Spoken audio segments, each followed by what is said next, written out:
આજે આ તો શનિવાર એટલે અમે પોગી જા ફેમિલી સાથે શ્રી કષ્ટભંજન દેવ મંદિર સાળંગપુર દર્શન કરવા. હે ને હા, હવે અમારે આ બધા બિસ્તરા પોટલા બાંધીને નીકળવું છે. એ છોકરાની વાત નથી કરતો, અહીંયા ઠેલા પડ્યા એની વાત છે. એ લઈ જવાના છે નીચે. હવારમાં બધા છોકરા ફેફસી ખાવા મળે એની વજે હું છોડો મેં નાખી મોઢામાં ફેફસી. હવે એમ ન કહેતા ડાંડા દોડો ફેફસી ન ખવાય, ફેફસી તો બધાને ખવાય ને. પછી તો હું ગાડી ચડાવી દીધી ઉભે રસ્તે. આડે રસ્તે તો જવાય નહીં, ગાડી અમારી ભરાઈ ગઈ છે. હેલો હેલે ફૂલ વિડીયો તો લેશો પણ અમારો બધાનો હરખો લઈ જાવ ને કે લાઈક નહીં કરી એમ કોઈ જોઈને મિત્રો આવી રીતના બધા મને સોખી ધમકી આપે. કેમ પણ એ ગાડીનો કલર છે ને આખા ગામથી અલગ. ટોલ પ્લાઝાની જગ્યાએ નવી સિસ્ટમ આવી ગઈ ને. હવે તમારી ગાડી ઉભી રાખવાની ને ખોટો ટાઈમ વેસ્ટ કરવાનો જ નહીં. બસ જો અમને હાયલું કે હાઈકે જવાની પૈસા કપાઈ જાય.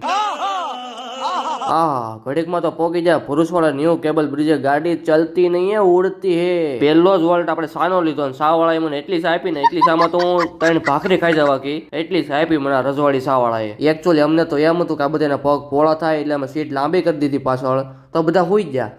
ચાલા ભલાઈ કા તો જમાના નહીં રહ્યા, કેવા બધા હું આમ તો જોવો. એ વાત ઉપર અમે બધા કોના દાંત કાઢી નાખ્યા.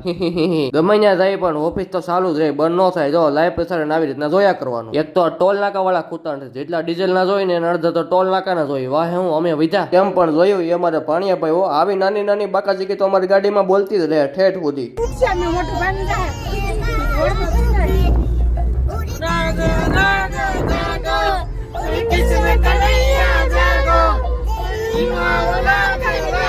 બસ હવે ખાલી 44 કિલોમીટર ગઠણિયું થઈ જવાનું છે. પણ એ પેલા પેટમાં ખાડો પડ્યો એટલે બોરવા પોગી જાય બજરંગ કાઠિયાવાડી હોટલમાં. અહીંયા તો ભાઈ ફૂલ ડીશ આપી દીધી અને મને કે તમ તાર મળો ખાવા. મેં કીધું બિલ તો અમારે જ ભરવાનું છે. એ ભાઈ કે તમ તાર ટેન્શન ન લેતા, ગરમી નહીં થવા દઉં, એસે કરી દઉં તમ તાર, પણ તમે બિલ ભરીને જાજો. હાલો આંબલિયા ખાવા. અને પછી જે દાંતમાં હલવાય ને એના માટે આપણે સ્પેશિયલ હળી પણ લીધેલી છે. સડી જાય લિફ્ટમાં પોતપોતાના બિસ્તરા પોટલા લઈને. અને અહીંયા લીખું તો લિફ્ટની અંદર ખાલી જગ્યાએ વ્યક્તિ વધારે જવું નહીં, એટલે મતલબ કોક મારી જવો આળવિત્રો અડી તો ગયેલો જ છે. અને ભાઈ પોગી જાય આપણા પ્રીમિયમ રૂમમાં. એ પેલા ધૂમી તમને કંઈક બતાવે છે, અહીંયા રૂમાલ પીડો છે, જોઈ લેજો. અને આ રૂમમાં છે એક એસી છે, 4 સેટી છે અને 2 પંખા છે. ભાઈ મજા આવે એવું છે. હવે મિત્રો તમે બધે વાંદરા તો જોયા છે, પણ આની જેવા તમે નહીં જોયા હોય, જોઈ લો. અને આ બે ઘરના વાંદરા છે. અમારી બે નીચે જગ્યા નથી મળતી એવું લાગે એટલે બે સડી જાય. બસ ખાલી અમારે એને પૂછડું નથી, બાકી બધું ઓકે છે, સેમ જ છે. જન્મ ખોટો માણસમાં લેવાઈ જશે, બાકી કારનામાં તો બધા વાંદરાના જ છે.